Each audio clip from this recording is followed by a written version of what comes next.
Usap-usapan ngayon ng isang TV host na aktres na umano'y tinanggihan ng alok na maging bahagi ng noontime show Night Showtime.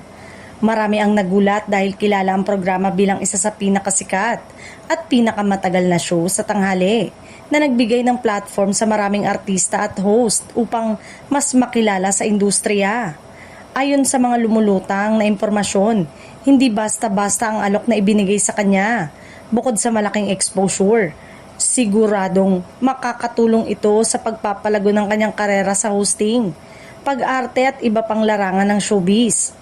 Ang naturang oportunidad ay tinuturing na stepping stone para sa mga artistang naghahangad ng mas matatag na posisyon sa industriya. Dahil dito, ikinagulat ng ilang netizen at insiders ang naging desisyon ng aktres.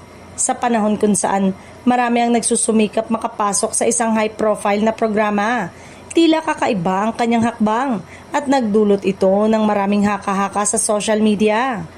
Sa kabila ng magandang offer, mas pinili umano ng aktres na unahin ang iba niyang proyekto at personal na plano. Maaaring may mga commitment na matagal na niyang pinaghahandaan o kaya may iba siyang priority sa kalusugan na mas mahalaga kaysa sa isang tanghalan sa noontime. Hanggang ngayon, wala pa ring opisyal na pahayag mula sa kampo ng naturang TV host actress. Ang kanyang kampo ay nananatiling tahimik na mas lalo pang nagpataas ng intriga sa mga fans at taga-subaybay ng show.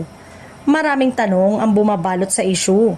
Sino siya? Ano ang dahilan at posibleng epekto nito sa kanyang karir sa hinaharap? Gayunpaman, nananatiling bukas ang posibilidad na makatrabaho pa rin siya sa ibang proyekto sa hinaharap. Sa industriya ng showbiz, ang pagtanggi sa isang alok ay hindi nangangahulugang sarado na ang lahat ng pinto.